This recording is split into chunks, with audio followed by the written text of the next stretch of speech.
Hello and welcome to the Daily Meal for Wednesday, the 22nd of June 2022. Big day today for news. Things happening, things not happening, but just a reminder that tomorrow is a big day as well. The fixtures will be released tomorrow, 9 a.m., Thursday, the 23rd of June. And yeah, let's find out who we're going to play and when we're going to play them. There are rumours already, people saying it's Stoke at home opening day, and the last game of the season is Blackburn at home, which I can't really believe that. I don't think they let you do that. I don't think they let you have the first game at home and the last game at home. I'm pretty sure that's one of the things they do home and away. So also as well tomorrow, remember, Carabao Cup draw, first round. That is at around about 2:30 p.m. I believe. It's on live on Sky Sports News. Millwall are ball number 18. I'm pretty sure it's going to be seeded, and it's going to be Southern teams that we will get one of these teams. So if it's not seeded, we could get someone quite dangerous, like probably Norwich or someone like that. I don't know. Probably the way it goes is we're going to get someone who we played in pre-season, so probably Ipswich Town. If we do get drawn against them, will that mess up the friendly? Will that get cancelled? I don't know. Are they selling tickets already? They may already be selling tickets, so don't know. Personally, Sutton United away would be a good one for me. Yeah.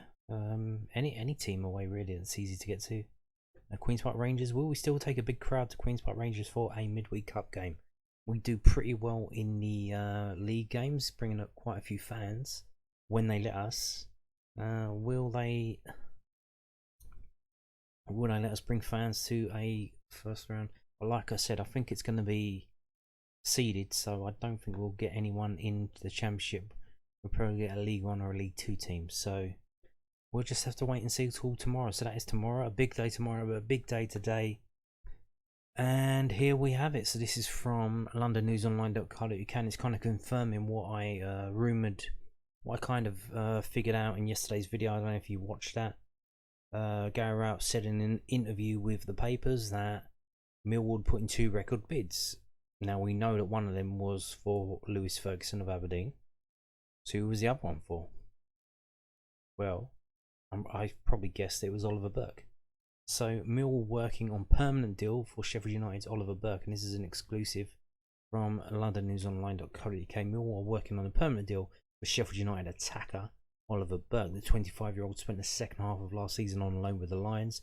The South London press understands that Millwall are now engaged in talks with the Blades over the Scot return to SC16. Burke has another 12 months to run his United contract, but enjoyed his stay with the South Londoners last season. He's been pictured in Millwall training kit in recent social media posts. I don't think that was real. I went to Instagram to try and find that. I think that was spliced together by some naughty Herbert on Twitter. So Burke scored twice in 14 appearances for the Lions. He missed 7 championship matches after suffering a hamstring injury in a 2-0 win over QPR in mid-February. The pacey frontrunner had been in full fitness just as that setback struck, building up his fitness after not featuring for his parent club since August 18. Burke does not appear to fit into Blade's plans, and Mill will need to boost their attacking options. He scored for the Lions against Barnsley 4-1 and Birmingham 2-2, also claimed an assist in a 2-2 draw at Luton Town. And he says, "I'm at a stage now where I do want to settle," Burke told our paper in January. "I know I'm only a lone player, but I'm still going to treat it the same. That is my club. I want to do it for the team, do it for the fans, and do everything I can to put everything into it to help the team to put us in a great position." So he seems he's got his head screwed on, got the right attitude, and just wonder if the deal can get done. Now, obviously, he's in the last year of his contract, so a loan is out of the question, and it says here it's for a permanent deal. So if we are making a record bid for Millwall, which would be around 1.5 million. 1.5 million, I know they spent a lot of money on him, but 1.5 million for a player who has 12 months left on his contract, who can walk away for free at the end of the season, pretty much like Jed Wallace is doing with us, is not that bad a deal, I think, personally. You take 1.5 million now, or do you wait a year and get absolutely nothing? It's up to you. So there you go. This is what I kind of figured out yesterday. So it is true. We are trying to sign Oliver Burke on a permanent deal. That is one of the players. Now he could likely be coming. It might alert other teams if whatever the price range is. Sheffield United might put that around saying, anyone else want to give us a better offer than this? But we don't know. But he seems to want to come to London. So we will see. We will see. And this is a quote from Gary Rowett about the deal. This is from news@den.co.uk. Mill boss Gary Rowett has not ruled out a deal to re-sign Oliver Burke from Sheffield United. Burke, 25, spent the second half of last season on loan at Den, playing 14 championship games and scoring twice. The Lions were reportedly keen on bringing the forward back to Bermondsey, a rumour which has been partially fueled. Yeah, like I said, I didn't see that on there. Rowett told news@den that a move for Burke could be on the cards if the Blades are willing to part with him this summer. Here's the quote from Gary Rowett. Holly had a good time here last season. If Sheffield United decide that he's not part of their plans, then of course he's the type of player that we'd like to bring in. It's the level of player that we'd like to try and bring in this summer, and we'll work incredibly hard to make that happen. It's easy to look and say that we haven't done much yet, but there has been a lot of work behind the scenes that I will believe will come to fruition in the next week. Well, we certainly hope so, Gary Rowett. We certainly do hope so. And I think he kind of needs to. And is this a kind of signing that excites you? He seems to be a very good player. Like, as it said in the previous story, he wasn't really fit. He was getting back to fitness, then he got injured again. He hasn't played that many games over the years. He's been stuck. So if he comes to Millwall, we do need him to be playing, especially if he's going to be one of the highest earners. We can't have passenger. We need our first team players to be playing, and we need the better players to be playing. So there you go, Oliver Burke. It seems a permanent deal. They are trying to work on it, so we'll see what happens there. But he is a very skilled player. A lot of money has been spent on transferring him from team to team, so we'll see how he gets on. So we're going to move on now to this. This is from Inside Football, spelled like that, .com, and what they're saying. They are saying Stoke City give Watford and Millwall target permission to speak to 3 clubs. Stoke City have permitted Watford and Millwall target Benik Afobe to speak to 2 European sides as well as 1 Middle Eastern club. So did they give him permission to speak to Millwall or to Watford? I don't know. Afobe has a year left on his contract at the Bet365 Stadium. It is looking increasingly likely that the striker will leave the Potters this summer. The striker spent the better part of the last 3 seasons on loan, has not played a league match for the Potters since 2019-20 campaign. Watford are interested in the striker as they look to return to the Premier League at the first time of asking, while Millwall, where he was on loan, are keen to re-sign him. But Gary Rowett said they were trying to get a loan deal done. He's in the last year of his contract. That is not happening, especially when it might happen at the end on the last day of the transfer window if no one else is interested in him. But there's a lot of interest, so and we'll get on to something is happening. So, however, Afobe may be heading away from England. The Stoke have given permission to the striker to talk with 2 clubs from Europe as well as 1 from the UAE. So there you go, and that was sometime in the morning, 11:30. Well, we got something else later on in the day. This is from LondonNewsOnline.co.uk, another exclusive, smashing it out there at the South London Press with their exclusive. So, Millwall loanee Benik Afobe set for permanent move to Club Brugge.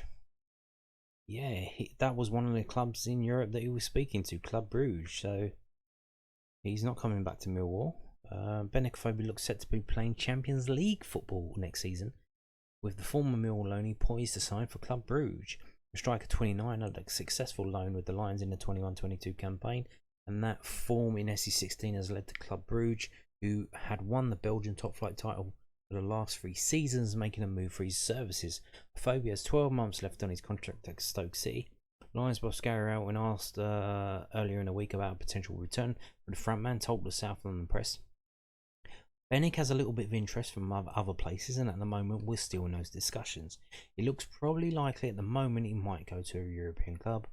We'll see. Afobe scored 13 goals in all competitions for the Millwall last season. His only other previous move aboard was the Turkish side Trabzonspor, netting 5 times in 29 games during a season-long loan stay in the 2020-21 campaign. So he's off to Club Brugge. Why? Champions League football. They are seems a big club in Belgium. They've won the title for the last 3 seasons. They're in the Champions League group stage. They're straightened out of the group stage. He's guaranteed at least 6 games at Club Brugge in the Champions League if he's involved in them. I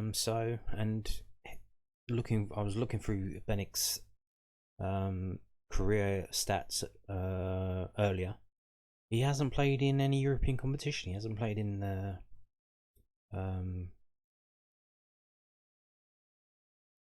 Champions League. He hasn't played in the UEFA Cup. He hasn't played in any of them. So this is a career highlight for him. 29 years old. Millwall probably responsible for reigniting his career and helping him get a career highlight in his bag if he's still fit when the Champions League games come around. So good luck to him.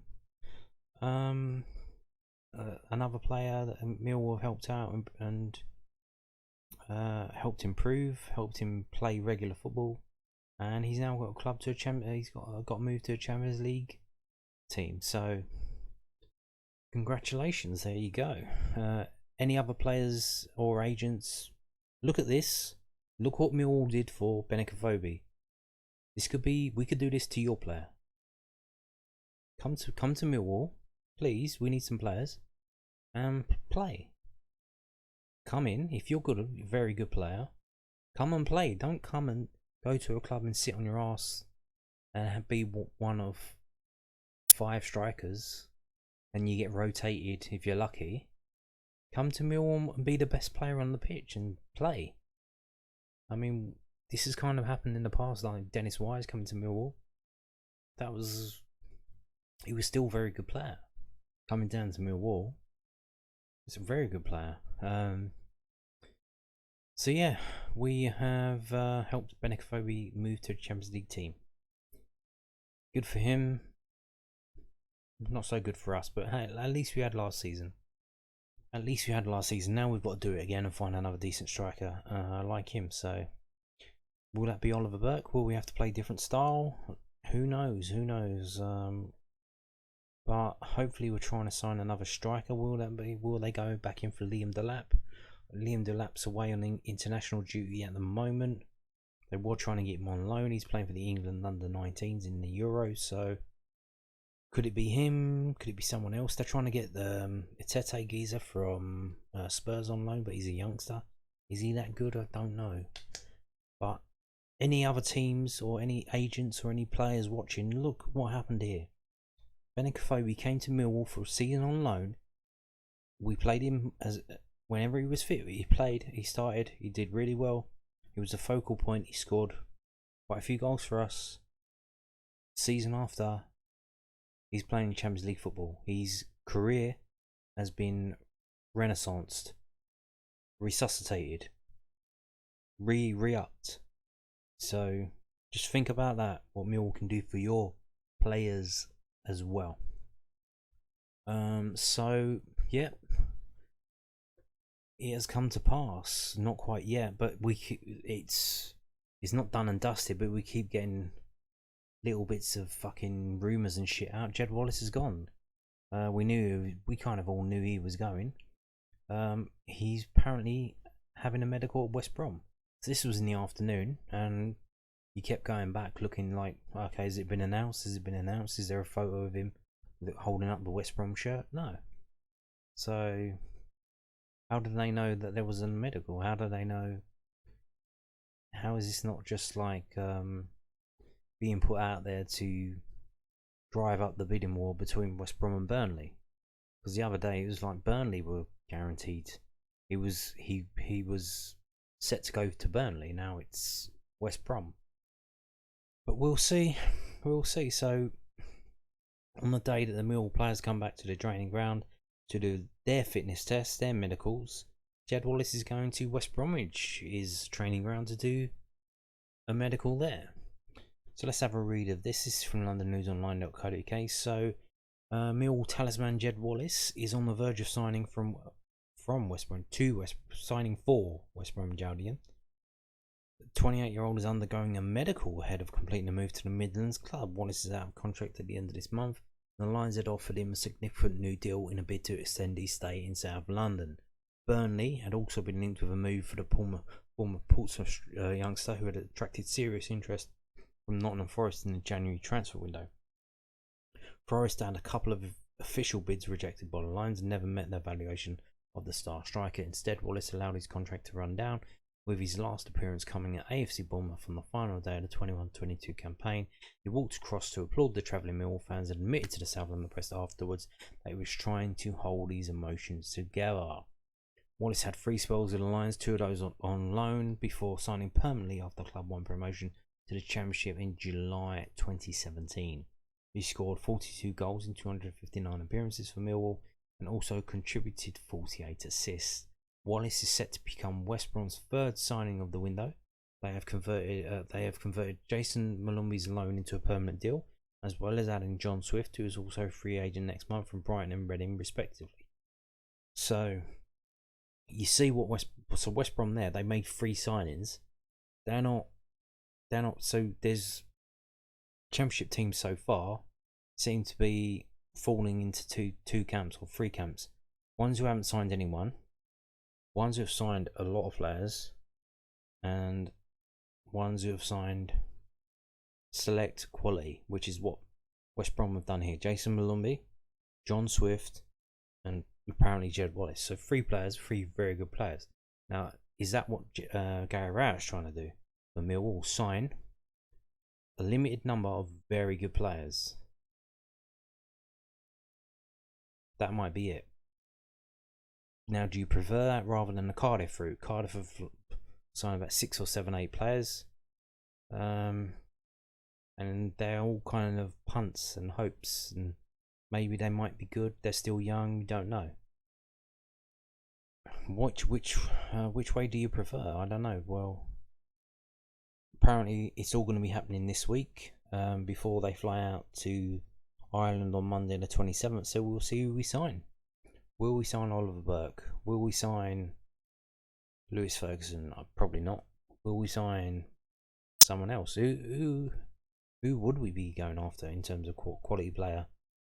I did hear a rumour of David Turnbull from Celtic, but who knows? Who knows? So, gonna move on now to.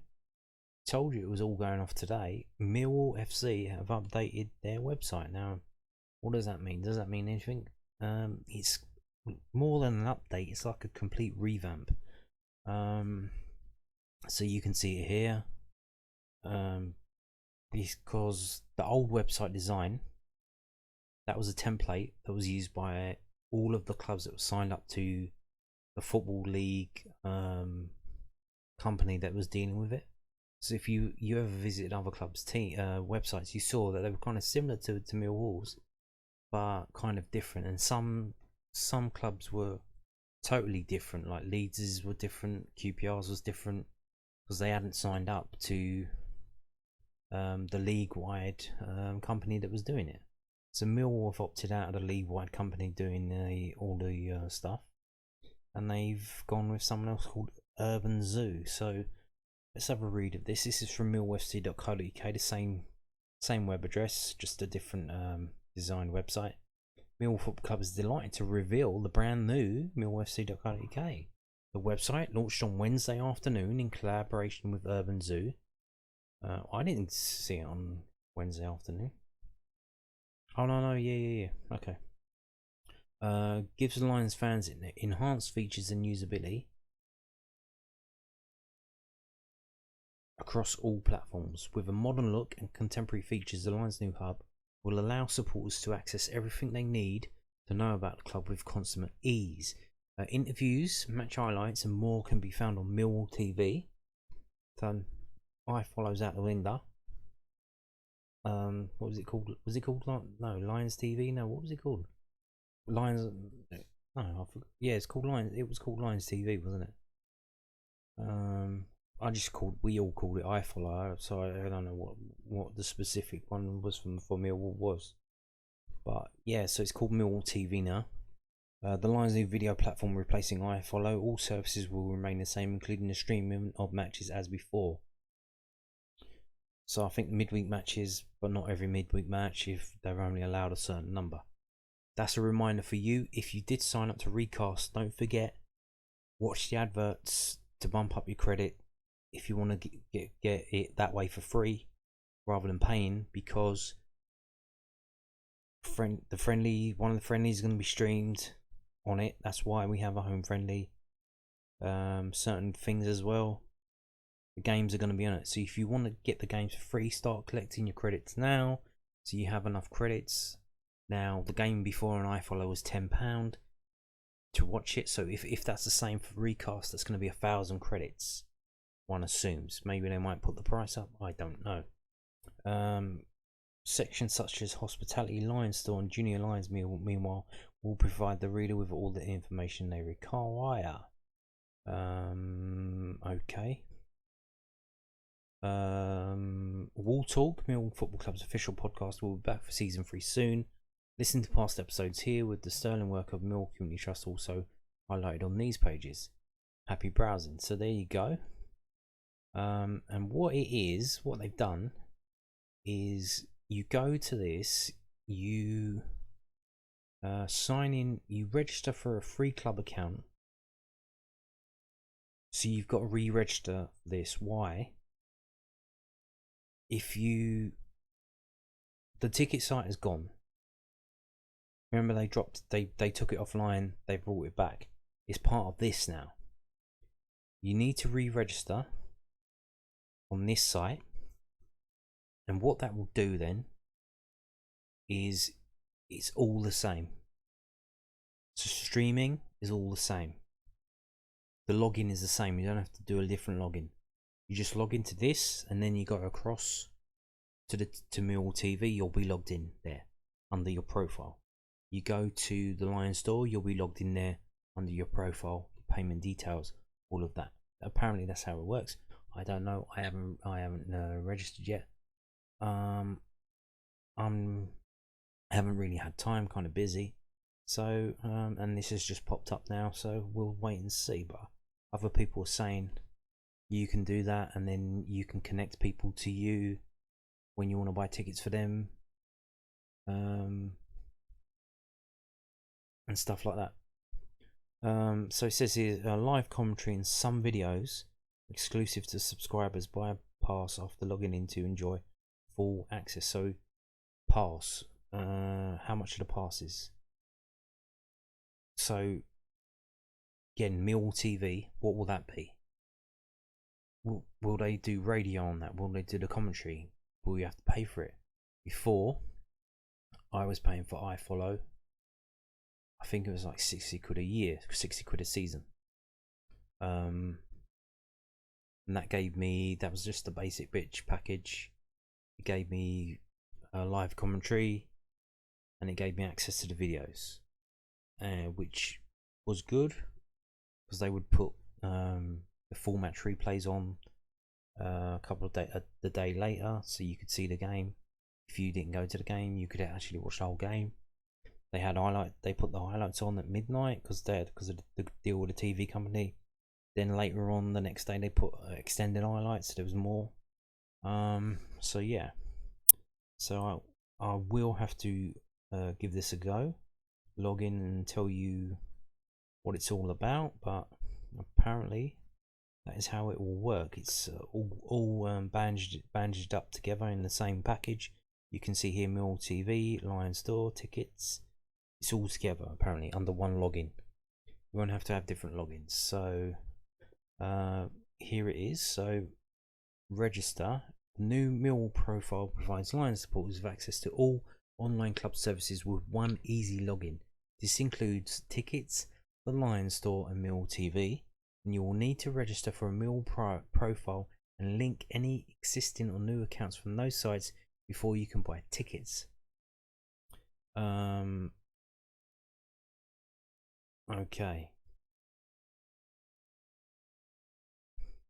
So how is that going to work? You will need to register for a Millwall profile and link any existing or new accounts from those sites before you can buy a ticket. So how... That sounds kind of complicated. So you register here, but how do you link your old login? I don't know. This is new from Tuesday the 21st of June, and once registered you will only need your Millwall profile credentials to log in to use any of the club's online services. Don't forget that if you're a 22-23 season ticket holder, then you're entitled to 10% off full price purchases with the Lionstore throughout the campaign. You can register for a Millwall profile below. Millwall partners with one ID, blah blah blah blah blah. So yeah, look what they're asking for you for all this. Let's have a look at gender, see if they do. Aha, old school gender, male, female, and none of your business. I like that. None of these new made up genders. Sweet. So yeah, they want all your details, and then they're gonna what they're gonna do with that, I don't know. So on this new Mill website, they do have an actual story that I'm interested in showing you. And we're going to finish with this. This is the end of the video coming up now. So Millwall squad returned to Calmont Road on Wednesday afternoon for the first day of pre-season training ahead of the 22-23 campaign. And like I said in yesterday's video, we got a look at the training top. And I kind of hoped that they would, because otherwise what else are they going to fucking train in? I mean, geez, they're going to bring their own clothes. So we've got some pictures of them arriving. There's Billy Mitchell. I don't know if it's cold out. He's no comment. There is Bart Bukowski with a Mona Lisa top. He's got molded studs there. Interesting stuff. Have they figured out about the new ground, the new pitches? Maybe they figured it out and they're wearing molded rubber studs instead of the old style studs. There's Danny McNamara there, and the players' cars getting doxed there with their number plates. Nice. George Evans, Alex Mitchell, George Long, Aidan Muller, Isaac Loffey. Nice. Hopefully he stays fit this time.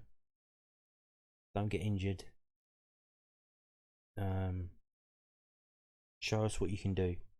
Hopefully you get a place in the first team squad. Not go out on loan again to Sutton United. Jake Cooper there with what looks like about 5 pairs of socks. Why has he got 5 pairs of socks? Mason Bennett, Murray Wallace there, Adam Barrett and Ryan Leonard. There is the training kit. There it is. You see it. That doesn't look too bad, doesn't it? That doesn't look too bad. I don't know if that's it looks yellow or kind of neon green, but with the blue, doesn't look that bad actually. Doesn't look that bad in terms of design, in terms of the actual fabric. I don't know. It looks like that kind of really thin. I know it's only a training top. Not kind of my cup of tea. The neckline, but hopefully, the kit, the first team kit and the away kit will look just as good as that. So here you go. There it is. Look there, and you can see the like waffle kind of style fabric that it is. So there's Scott Malone there, Tom Bradshaw, Billy Mitchell, and there's that top in a bit more detail. Yeah, it does have that waffle kind of. Looks like it's going to be kind of not plasticky, but not. It's going to feel synthetic, you know. the badge there with the neon green as well. Is it yellow or neon green? I don't know. It's hard to tell. Ah, that does kind of look yellow, doesn't it?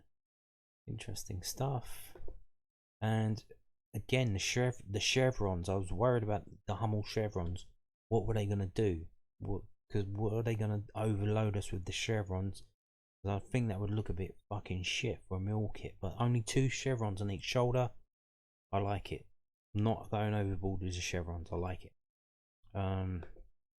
There's Gary Rowett's one. I don't really like that one. He kind of looks like a referee, to be honest. A referee's top. You know the ones they wear. They had the pink one and they have the bright yellow one. It kind of looks like a FIFA referee's top. Not my cup of tea. But still, Mason Bennett there. Cup of tea for him. So and we're going around again. So there you have it. The new millfc.co.uk. The new Mill training kit. If we scroll down, no, we don't. There, you can see Garrett's kit in a bit more detail, just because he put out a video. I can't really show it. It's on Recast. Can't really see the top either in this one, which is a shame. But yeah, does look like a referee's top. And on that note, thank you for watching and goodbye.